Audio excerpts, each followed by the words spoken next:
semua. Selamat pagi. Baik, terima kasih atas kesediaan dari adik-adik semua kelas 11 IPA 3 atas kesediaan waktunya untuk kami memberikan layanan bimbingan konseling pada saat ini. Jadi terima kasih ya. Baik, pada saat ini kami akan memberikan materi atau layanan lintas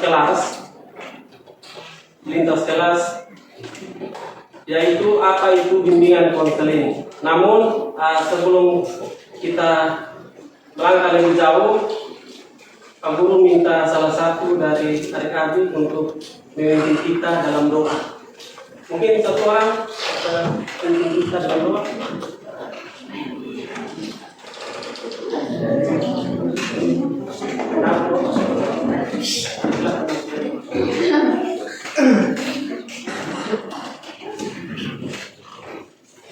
Baik, Guru dan teman-teman, sebelum kita mulai apa yang kita lakukan, mari kita berdoa satu dalam doa.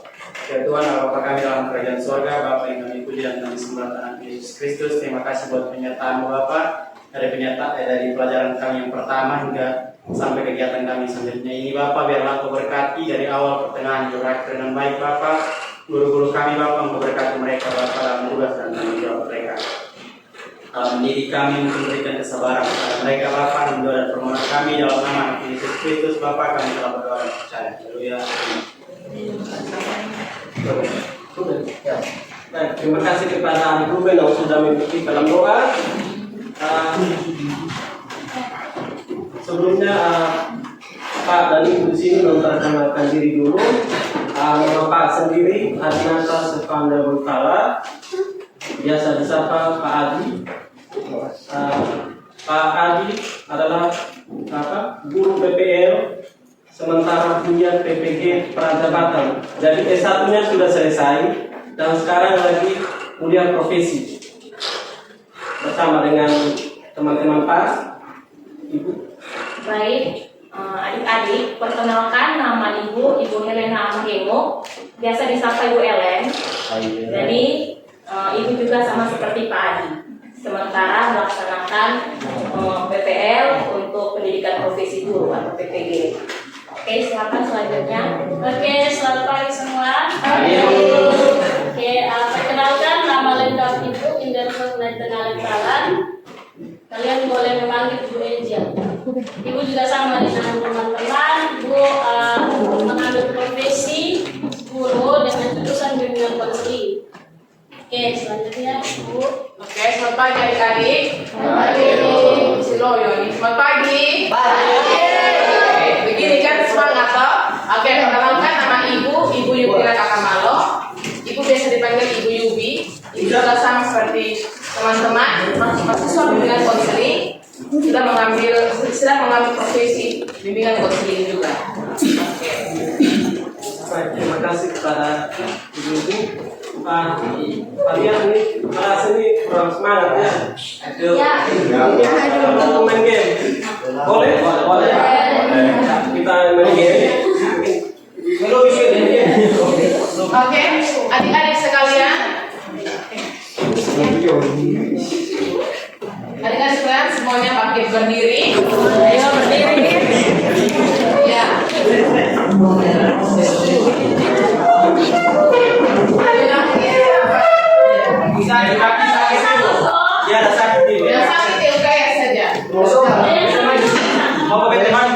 Oke, jadi permainannya begini. Kalau adik-adik sudah dengar Ibu? Sudah.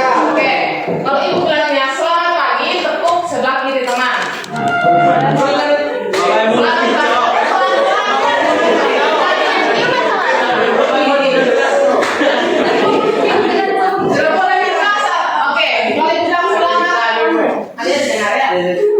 Selamat siang, tepuk di sebelah kanan.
Baik, manfaat dari game ini untuk apa? Meningkatkan konsentrasi.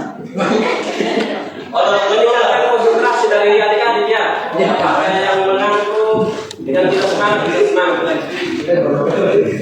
Baik, ada beberapa tahap dari layanan lintas kelas ini yang perlu kita ketahui bersama, yaitu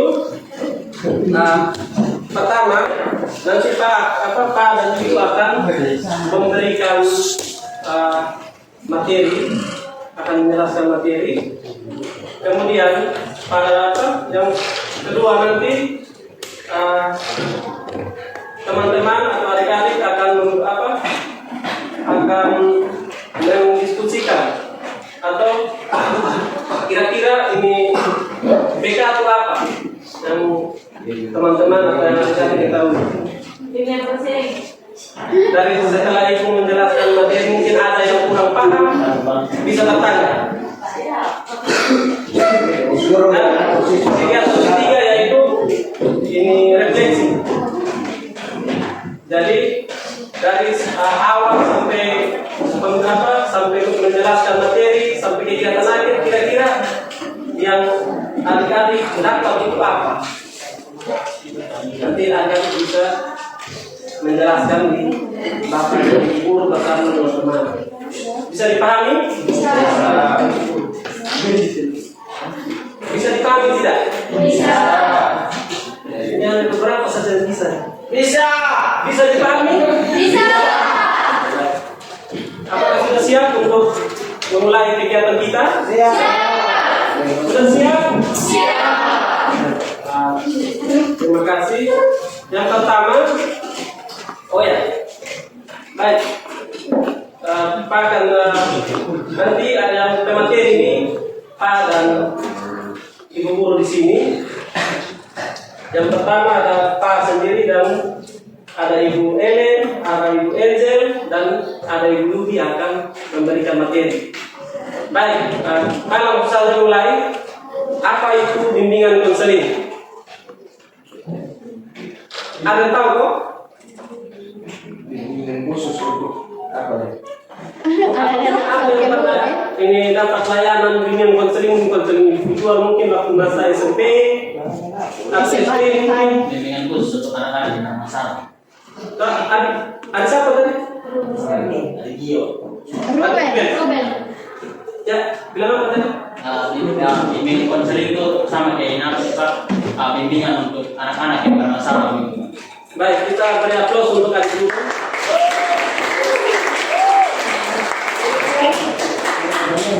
Ada lagi? Bimbingan terhadap anak-anak yang mengalami kesulitan dan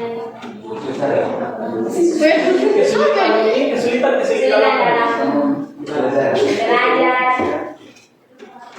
memberi Jangan paham dulu. Jangan takut salah. Siapa saja yang harus paham?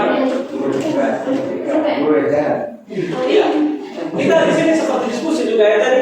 Oke, yang ada kita BK tentang menyenangkan, seperti guru BK itu seperti polisi sekolah mungkin, atau tempat apa mengadili.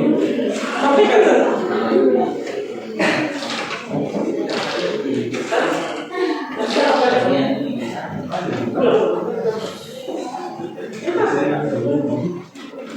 bantuan terhadap anak-anak yang mengalami kesulitan seperti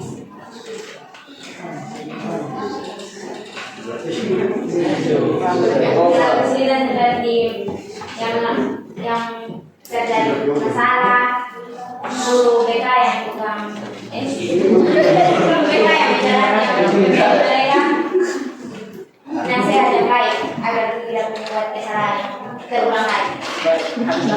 Pasti. kita beri aplaus untuk adik sendiri.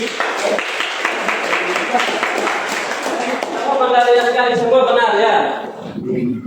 Dari guru BK itu satu layanan yang diberikan oleh guru BK Kabupaten Solo untuk memfasilitasi adik-adik semua dalam memecahkan persoalan dari adik-adik dengan tujuan untuk adik-adik ini bisa tanggung jawab terhadap diri sendiri, mandiri begitu. Bisa dipahami? Bisa. Coba satu orang Musuh.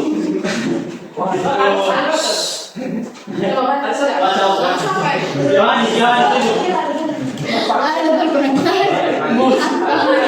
ya, tolong baca apa tulisan. Ini semua sahabat.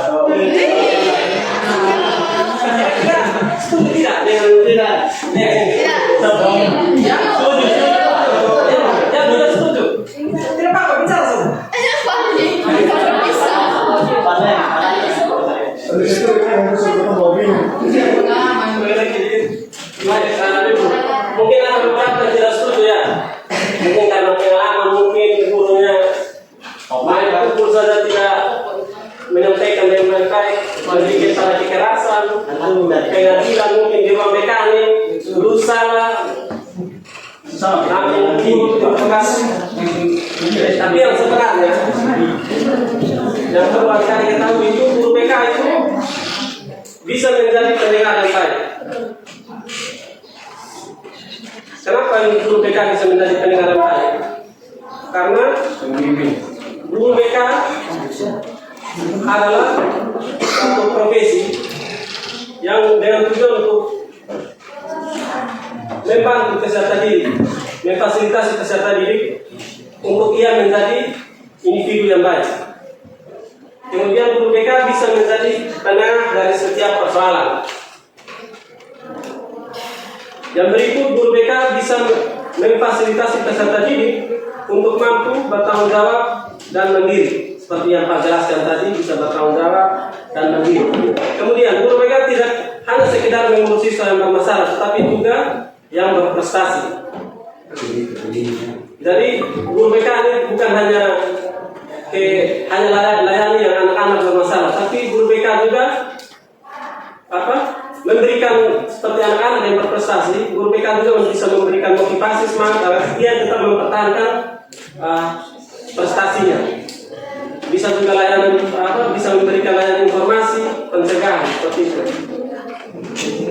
Yang berikut, guru BK adalah partner yang baik dalam berdiskusi. Dari guru BK ini seperti teman curhat begitu. Jadi adik-adik yang takut, kalau datang ke guru BK atau takut, tidak usah takut. Guru BK pada dasarnya itu adalah partner atau teman diskusi seperti itu. Yang berikut. Oke, baik. Tadi kalian sudah dengan Pak Adi, tentunya sudah tahu apa itu guru BK ya. Oke. Di sini waktu kalian SMP, kalian ada guru BK khusus di sekolah? Ada. Oke. Kalau ada, di waktu SMP itu apakah kalian sudah pernah melaksanakan layanan BK? Misalnya guru BK buat bimbingan mungkin, berikan layanan seperti ini, pernah? Oke, berarti guru BK kalian waktu SMP luar biasa ya. Tepuk tangan dulu. Oke. Lalu untuk di sekolah kita di SMA 7, kira-kira ada berapa guru BK? Ada berapa? 3. Ada 3. Siapa? Ibu Bisa. Dengan satu lagi, angkat tangan. Ibu Sela. Iya, Ibu Sela. Paling meniti guru BK. Satu lagi. Dengan Pak Iron. Jadi ada 4 guru BK ya di SMA 7 ini. Sama satu lewat observer. Ya 4 saja ya. Ada Ibu Sela, ada Pak Isa, Pak Iron dan Ibu Ola ya. Oke anak-anak. Jadi selanjutnya materi dari Ibu tuh tentang pengertian BK. Oke. Jadi Ibu mau minta satu orang coba baca tentang bimbingan. Ya, bimbingan bisa berarti, ayo satu orang coba berdiri, angkat tangan untuk baca ini. Bagian bimbingan. Oke. pengertian BK. Ya. Bimbingan bisa berarti bantuan diberikan kepada individu agar individu yang dibimbing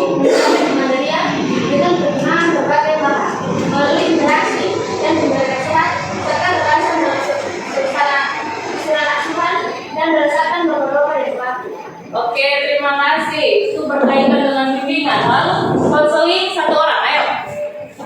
Untuk membaca materi konseling satu orang. Ayo, jangan malu-malu ya. Oke. Kedua, konseling. Konseling bisa berarti kontak hubungan timbal balik antara dua orang, yaitu konselor dan klien, untuk menangani masalah klien yang didukung oleh keahlian dan dalam suasana yang laras dan integrasi berdasarkan norma-norma yang berlaku untuk tujuan yang berguna bagi klien. Oke, terima kasih. Sudah ada bimbingan, sudah ada konseling. Lalu satu orang lagi. Apa itu bimbingan dan konseling? Ayo, satu orang. Lois. Ayo. Bimbingan dan konseling merupakan proses bantuan dan pertolongan yang diberikan oleh pembimbing atau konselor kepada individu atau konsel melalui pertemuan tatap muka atau hubungan timbal balik antara keduanya. Agar konseling memiliki kemampuan atau kecakapan melihat dan menemukan masalahnya serta mampu memecahkan masalahnya sendiri. Oke, terima kasih. Kalian sudah membaca bimbingan, konseling, pengertian bimbingan konseling. Jadi, tepuk tangan dulu untuk 3 orang itu. Ya. Oke, yang mas. Jadi, pas ya. Jadi, bimbingan adalah proses pemberian bantuan ya dari guru BK kepada kalian peserta didik di sekolah. Oke, jadi bimbingan itu berupa pemberian nasihat atau gagasan ya, yang tujuannya yaitu kalian dapat memahami tentang masalah-masalah kalian ya. Jadi tujuan dari bimbingan itu artinya kalian mengetahui hal-hal baru ya, seperti itu. Jadi selanjutnya untuk konseling. Jadi konseling ini adalah proses timbal balik antara guru BK dan peserta didik. Jadi di situ ada konselor dan klien. Kalau dalam bidang bimbingan dan konseling biasanya sebutnya kami guru BK sebagai konselor, kalian disebut klien. Oke, paham? Oke. Dan kalau di sekolah disebutnya kami konselor, kalian klien. Tapi kalau sekarang kalian bisa bilang kami guru BK, kalian peserta didik. Oke? Jadi dalam konseling ini guru BK dan peserta didik membahas masalah-masalah yang kalian alami. Jadi masalah-masalah itu bisa dalam bidang belajar, pribadi, sosial maupun karir. Jadi kami di BK itu ada 4 bidang layanan yang tentunya membantu kalian dalam bidang pribadi, sosial, belajar, dan karir. Ya, jadi konseling itu nanti kita bersama guru BK melaksanakan proses konseling, kalian menyampaikan masalah dan tentunya ada teknik dari guru BK dan tentunya di bawah berlandasan pada norma-norma yang berlaku. Ya, sampai sini paham? Paham. Oke, jadi bimbingan dan konseling, proses pemberian bantuan dan pertolongan yang diberikan oleh pembimbing atau guru BK ya. Guru BK kepada individu atau kalian sebagai peserta didik melalui pertemuan tatap muka. Jadi kita sama-sama di ruang BK, lalu ada hubungan timbal balik antara keduanya. Jadi bukan hanya guru BK saja yang banyak berbicara dalam bimbingan dan konseling dalam pelaksanaan bimbingan konseling itu di ruang BK, tetapi sama-sama antara kami sebagai guru BK dan kalian sebagai peserta didik atau klien kami. Oke?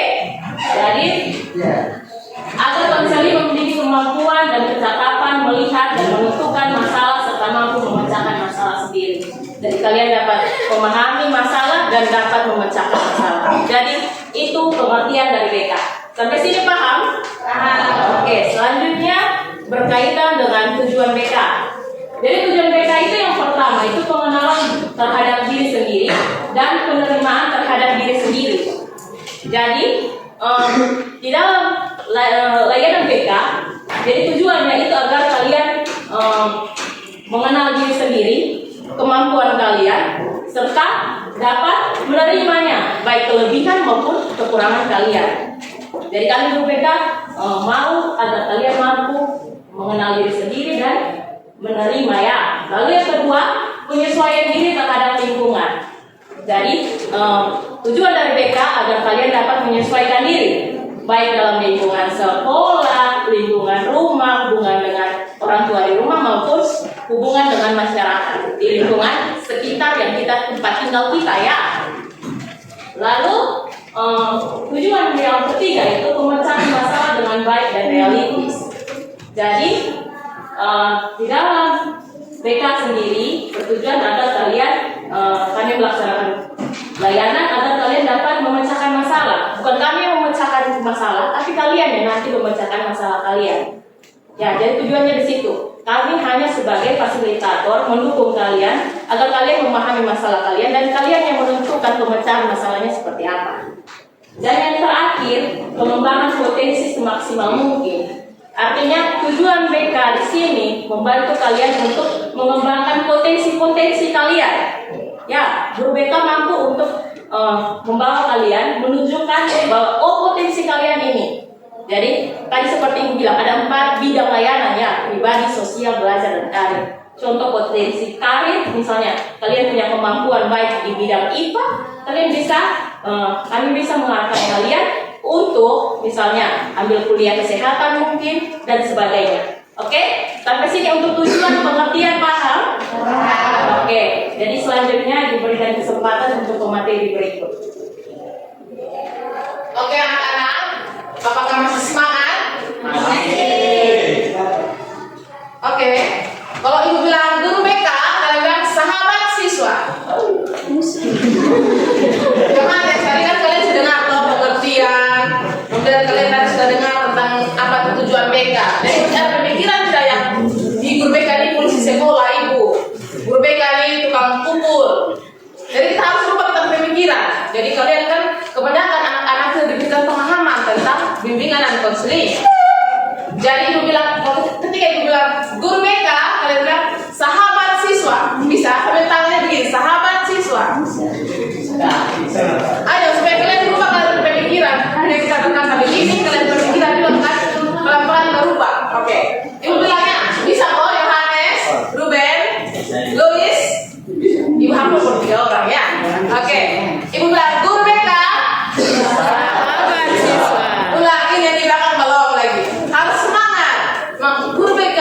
Sahabat siswa. Apa sudah itu kayak hati bersetengah belum sepenuhnya.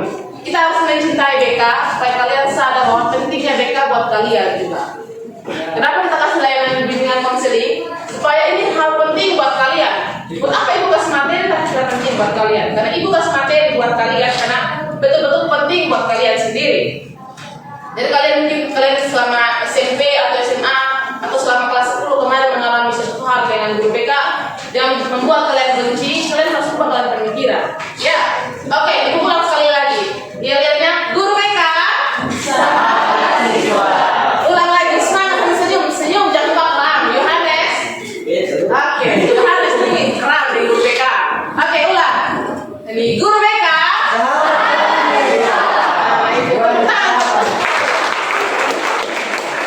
Oke, anak-anak, dalam BK itu terdapat landasan-landasan. Kalian tahu apa itu landasan? Dasar, oke. Jadi dalam BK itu ada dasar-dasar BK. Sama kayak rumah, kalau terhadap fondasi maka akan rubuh toh. Jadi kalian jangan berpikir bahwa guru BK itu cuma asal-asalan saja. Guru BK memegang beberapa landasan. Terdapat 6 landasan yang harus perlu kalian ketahui. Di mana tentang landasan filosofi. Tadi Ibu Ella sudah menjelaskan kepada kalian tentang beberapa tujuan penting dari BK.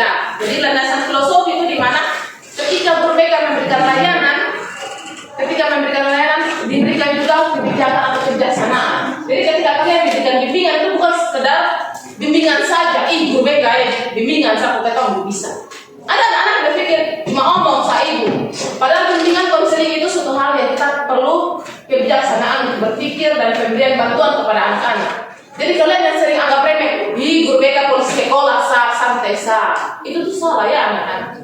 Kalian harus berpikir berapa pentingnya guru BK, berapa pentingnya ketika memberikan pemahaman kepada kalian. Tidak sembarang-sembarang memberikan pemahaman. Oke?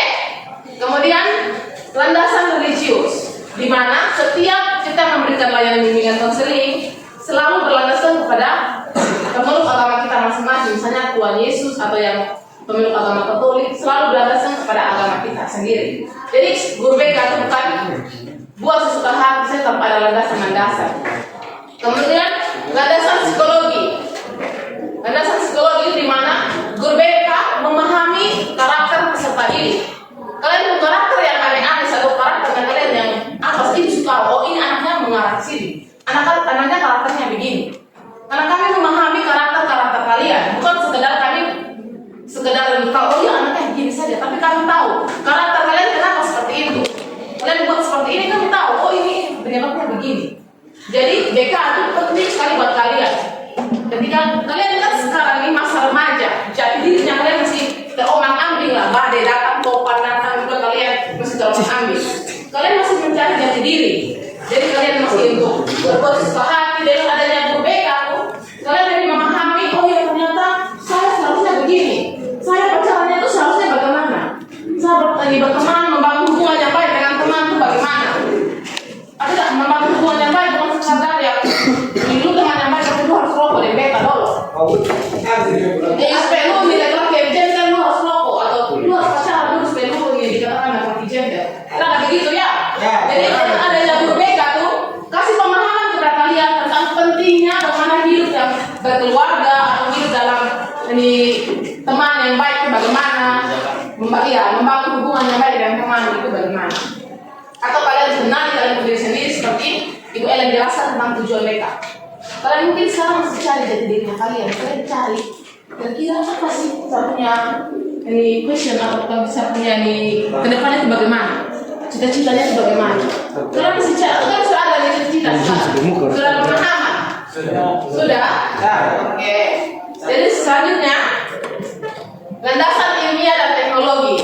Jadi anak-anak landasan ilmiah dan teknologi kalian lihat sepertinya atau yang biasa guru BK lakukan tuh ketika kalian dikasihkan konseling itu guru BK bukan sekedar kasih konseling kalian. Guru BK itu mengobservasi kalian dulu. Observasi wawancara kepada siapa? Teman kalian. Wawancara kepada orang tua kalian. Kenapa anaknya malas seperti ini atau kenapa anaknya jarang ke sekolah? Guru BK melaksanakan kunjungan rumah untuk mencari tahu kira-kira kalian di rumahnya buat apa. Wawancara ke orang tua kalian atau tempat tinggal kalian. Anaknya karakternya bagaimana di rumah.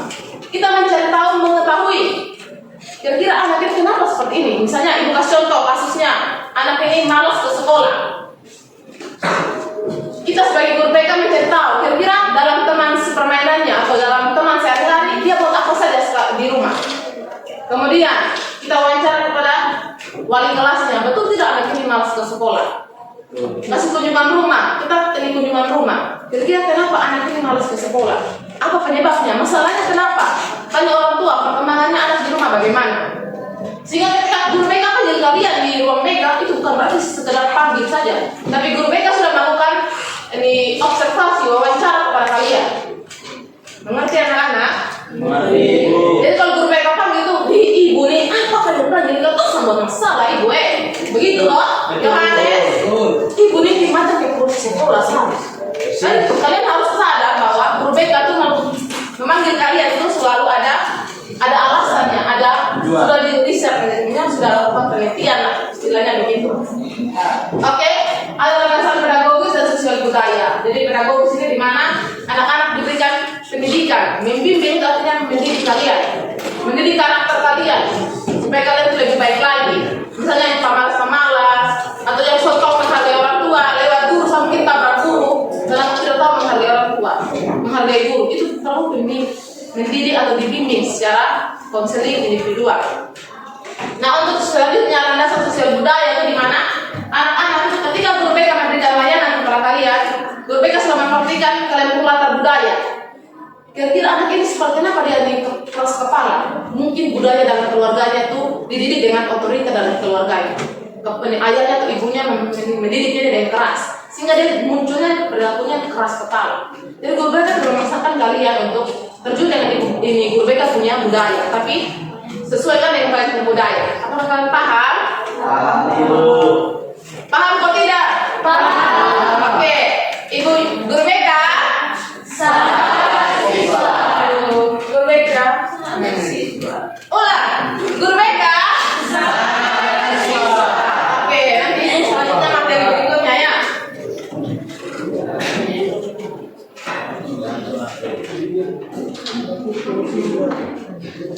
Oke, jadi bakal menjelaskan beberapa materi.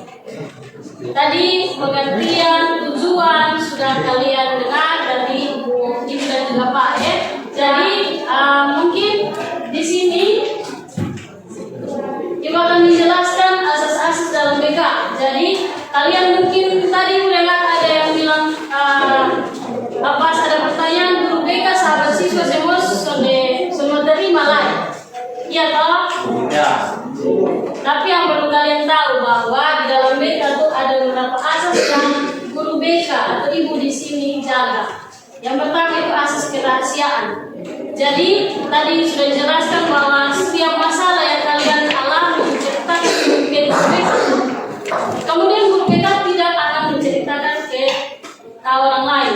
Jadi apapun masalah yang kalian alami itu hanya kalian dan juga guru BK. Makanya di dalam BK itu ada asas-asas yang harus dijaga. Kemudian ada asas kesukarelaan. Nah itu maksudnya kalian datang ke guru BK itu tidak karena terpaksa. Jadi kalian datang karena memang mau bercerita. Jadi kalian datang itu tidak karena dapat panggil. Tadi sudah dijelaskan bahwa guru BK tidak hanya untuk siswa yang bermasalah, tapi juga siswa yang berprestasi. Jadi misalnya kalau kalian merasa beta ini sudah punya cita-cita tapi bingung caranya untuk mau lakukan itu mana. Nah kalian datang ke guru BK, karena di guru BK tuh pasti ada solusi-solusi cara kayak semacam jalan yang dia tunjukkan supaya kalian mencapai kalian punya cita-cita. Ada banyak, mau dibilang ada 1000 cara untuk guru BK kasih ke kalian. Jadi jangan berpikir bahwa guru BK itu hanya untuk siswa yang bermasalah. Terus ada asas keterbukaan. Nah ketika dalam kegiatan konseling ataupun bimbingan, kalian harus terbuka dan juga menceritakan kalian punya masalah. Ada asas kemandirian. Tadi juga sudah disampaikan tujuan dari bimbingan konseling adalah untuk memandirikan siswa. Jadi kalian punya masalah yang kalian alami itu jangan hanya guru BK yang kasih solusi, tapi kalian harus bisa selesaikan sendiri. Menjadi seorang individu yang mandiri, bisa menyelesaikan kalian punya masalah sendiri. Kemudian ada asas kegiatan. Nah di dalam kegiatan konseling itu harus saling aktif. Tadi Ibu Eda juga sudah jelaskan bahwa bukan cuma guru BK saja yang berperan, tetapi kalian sebagai siswa maupun konseling juga berperan aktif dalam kegiatan konseling. Kemudian asas kekinian. Nah itu maksudnya masalah-masalah yang terjadi sekarang mungkin dipengaruhi masa lalu tapi terjadinya sekarang. Kayak misalkan di rumah dia biasa ke istilah dia di sini karena dia di sini di dalam sekolah dia malas maupun mungkin menjadi seorang yang berberontak. Nah itu bisa dipengaruhi oleh masalah atau keadaan di rumah. Jadi misalnya siswa-siswi di sini yang mungkin sering terlambat terus tidak kerja tugas. Nah guru BK tidak mencap siswa sebagai seorang yang berberontak, tidak ya, tetapi lebih ke ibu dong melihat kira-kira penyebab dan dia punya masalah apa. Jadi gitu ya. Kemudian di dalam bimbingan konseling juga ada komponen layanan. Yang pertama itu adalah layanan dasar, layanan responsif, perencanaan individual dan hubungan sistem. Coba salah satu baca layanan dasar itu ada berapa? Ada 4 poin. Coba salah satu baca. Layanan coba. Layanan dasar 1, bimbingan praktikal, 2, bimbingan kelompok, 3, orientasi, 4, penempatan dan penyaluran. Oke, jadi di dalam layanan dasar itu ada 4 kegiatan yang sering dilakukan. Yang pertama adalah bimbingan klasikal. Nah, bimbingan klasikal itu guru BK memberikan layanan di kelas, memberikan layanan informasi mungkin tentang kalian punya potensi diri, kemudian mungkin tentang kalian punya pergaulan, dan juga ada bimbingan kelompok, orientasi, penempatan dan penyaluran. Jadi orientasi itu kayak di kelas 10, kalian kan awal masuk SMA itu pasti belum tahu lingkungan SMA kayak gimana toh. Nah, orientasi itu dia lebih tepat diberikan kepada siswa-siswa yang baru masuk. Kemudian ada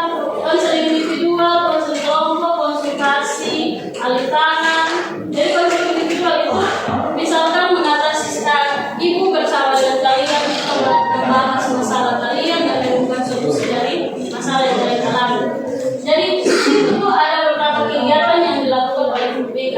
Terus yang terakhir itu ada pengembangan guru BK dukungan sistem, di mana itu pengembangan guru BK untuk memberikan layanan sesuai dengan perkembangan zaman. Jadi seperti yang sekarang Ibu Dong lakukan, Ibu Dong sudah S1 tetapi mengikuti lagi visi. Yaitu supaya apa? Ibu Dong update boleh dibilang. Jadi belajar lagi supaya ketika Ibu menjadi guru tidak hanya seperti guru-guru pada zaman dahulu, guru-guru BK zaman dahulu tuh hanya pegang rotan dan keliling sekolah. Ya seperti itu Jadi Ibu Dong di sini juga update mau dibilang supaya ketika Ibu Dong memberikan layanan tuh jangan seperti yang guru terlebih dahulu. Oke. Ya jadi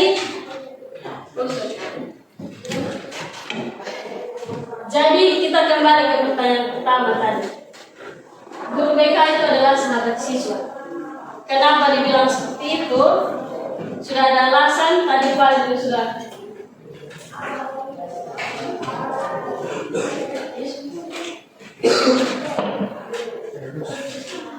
Oke, jadi tadi Pak sudah bilang bahwa guru BK itu menjadi seorang pendengar yang baik.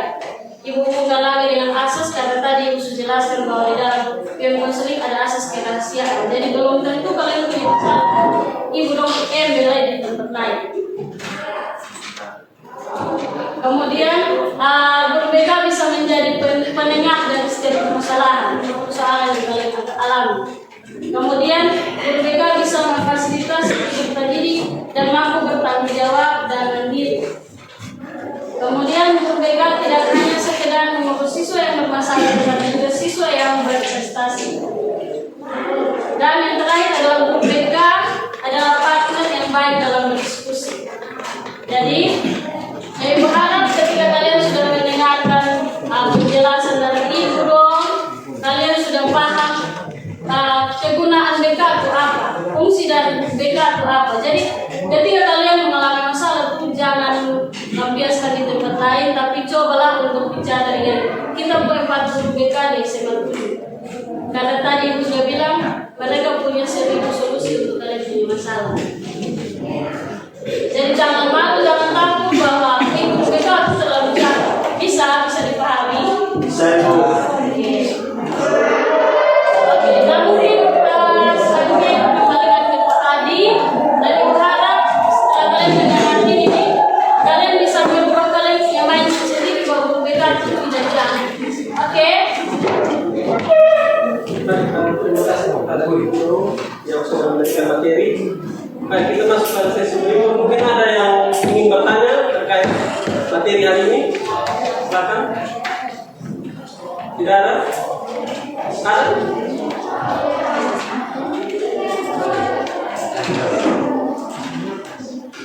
Baik, mungkin ada yang satu orang dari teman-teman bisa menyimpulkan dari kegiatan kita pada hari ini hal apa yang didapatkan atau tidak dapat sama sekali? Dapat. Ayo, dapat angkat tangan.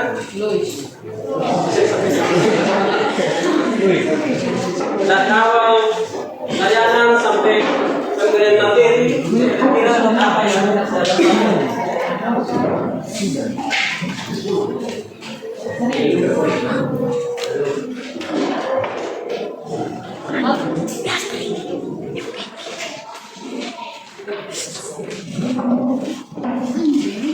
Oke, kalau begitu mungkin begini saja. Kira-kira siapa yang mau berpendapat atau menyampaikan dia punya pendapat setelah materi yang disampaikan oleh Ibu Dong di sini, yang kalian tahu tentang fungsi atau kira-kira tugas guru BK itu apa?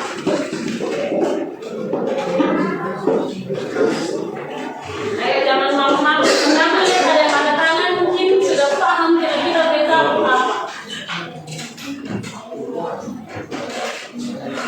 Mungkin tulis bukan dibuat apa ya, kalian dapatkan saja.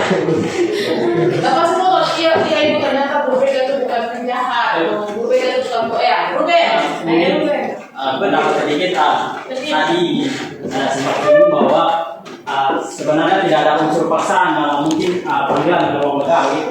apa ini kan tapi yang sering terjadi itu Ibu, di mana guru BK di sini memberikan seperti bilang bahwa kalau soalnya mau di ruang BK nanti dapat surat panggilan. Apakah itu termasuk ancaman atau soalnya Ibu? Atau mungkin dia punya solusi yang lebih baik, itu harus bagaimana supaya sampai dapat surat panggilan begitu. Terima kasih. Oke, baik anak-anak. Jadi pertanyaannya sangat menarik. Tepuk tangan buat guru. Pertanyaan dari Ruben, kira-kira kalau guru BK dikasih surat panggilan itu bagaimana? Kenapa seperti itu? Ya, begitu Ruben. Oke, jadi adik-adik, ketika diberikan surat panggilan itu merupakan aturan dari sekolah sendiri. Jadi ketika teman-teman misalnya aturannya 3 hari tidak ke sekolah, diberikan surat panggilan. Ketika berikut lagi, ketika diberikan surat panggilan, kalian tidak datang lagi, diberikan jangka waktu. Kalau kalian tidak datang, diberikan surat panggilan kedua. Itu aturan dari sekolah, bukan aturan dari guru BK sendiri ya. Itu sudah kesepakatan bersama antara Wapasek, Kepsek dan segala dengan guru-guru yang lain. Nah, jadi untuk surat panggilan sendiri itu bagian dari aturan anak-anak ya. Kalian sekarang tuh yang dipikirkan itu berubah kalian pemikiran. Guru BK bukan sudah dikasih keluar surat panggilan. Di sekolah kita ada aturan-aturan, kita harus paham itu. Kalau kita tidak mau diaturkan atau tidak maunya sesuka hati saja, nanti aturannya nanti sekolahnya bagaimana? Anak-anak akan sesuka hati di sekolah, iya tidak? Oke. Ibu tambahannya berkaitan dengan surat panggilan. Katanya kalau ini guru BK kasih ancaman dengan surat panggilan. Anak-anak perlu kalian ketahui bahwa sebelum memberikan surat panggilan tentu ada bimbingan dari guru BK. Ya, tentu pasti ada panggilan dulu ke ruang BK. Kami bimbing dulu. Tadi sudah jelas ada bimbingan, ada konseling. Jadi tentunya ada bimbingan terlebih dahulu sebelum kami memberikan surat panggilan. Ya, jadi seperti tadi Ibu Yubi sudah beritahu bahwa surat panggilan itu merupakan aturan dan tentunya tidak dengan takuju kami panggil tidak ya, tidak begitu. Tapi karena ada bimbingan terlebih dahulu, lalu karena mereka ada hal-hal yang tentunya kalian langgar, maka perlu kami panggil orang tua untuk memberitahukan kondisi kalian di sekolah. Sampai sini kalian paham? Oke, silakan ada yang paham di Pak. Oke. Baik, paham sedikit mengenai kenapa ini guru BK itu kasih surat panggilan seperti yang terpaksa begitu ya, terpaksa begitu kali. Ya, baik, menambahkan sedikit. Sebelum surat panggilan, pasti ini misalnya masalah mungkin tidak kerja tugas, salah satu mata pelajaran. Pasti kan guru mata pelajaran itu sudah ada mengingatkan untuk anak ini untuk ingat mengerjakan tugas, mungkin masalah apa, ingat untuk hadir ke sekolah. Begitu. Ada peringatan-peringatan atau ada bimbingan dari guru mata pelajaran, wali kelas, dan kerjasama juga dengan, kalau tidak ada perubahan mungkin ada jangka waktu beberapa hari, 3 hari mungkin diteruskan ke guru BK. Sehingga ada batas waktu misalnya alfa 3 hari, ya ikut dengan aturan sekolah bahwa harus ada surat panggilan.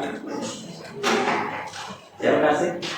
Oke, Ibu tambahkan sedikit lagi. Kenapa dilakukan surat panggilan? Supaya orang tua dan sekolah harus bekerja sama. Dengan adanya surat panggilan, kita diberikan guru BK memberikan penjelasan kepada orang tua supaya memperhatikan anak-anaknya.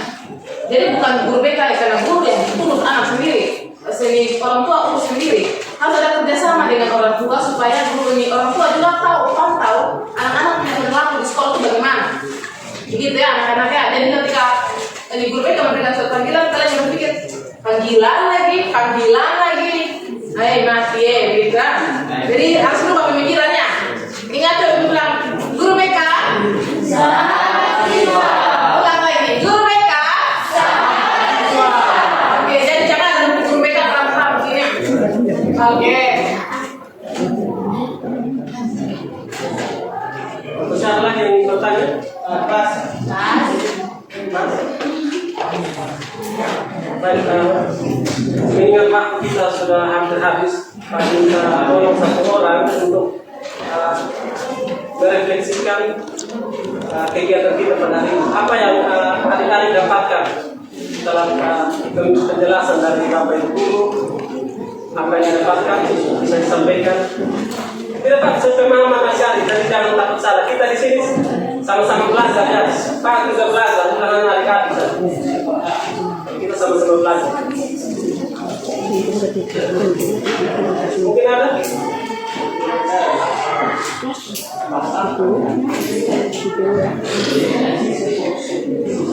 Dari kegiatan kita apa yang didapatkan? Kira-kira apa yang didapatkan dari kegiatan kita hari ini?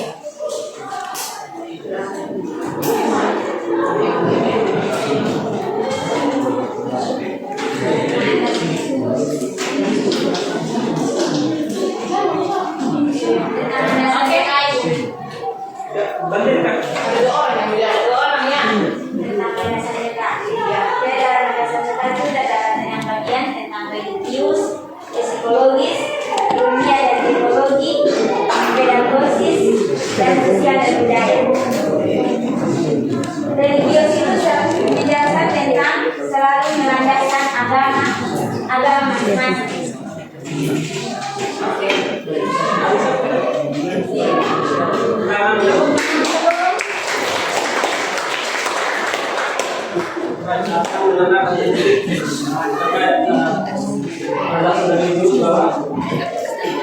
Kita berpandangan bahwa setiap individu atau orang itu memiliki kemampuan sendiri ya.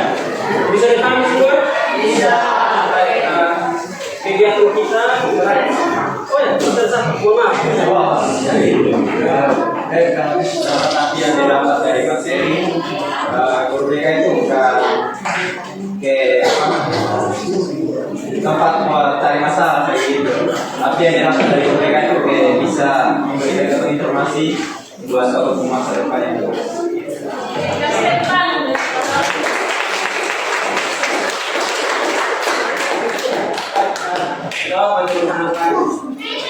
Baik, terima kasih atas partisipasi dari kita semua. Kegiatan kita sampai di sini, kita akan mengakhirinya dengan doa. Mungkin ada yang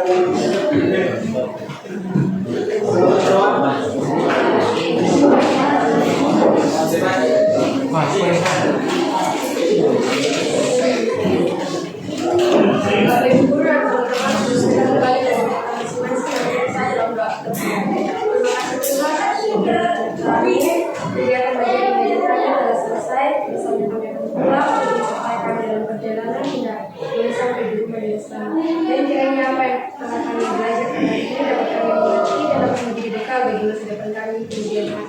Terima kasih Tuhan Yesus dan ya Allah. Terima kasih semua. terima kasih semua. Selamat siang. Selamat.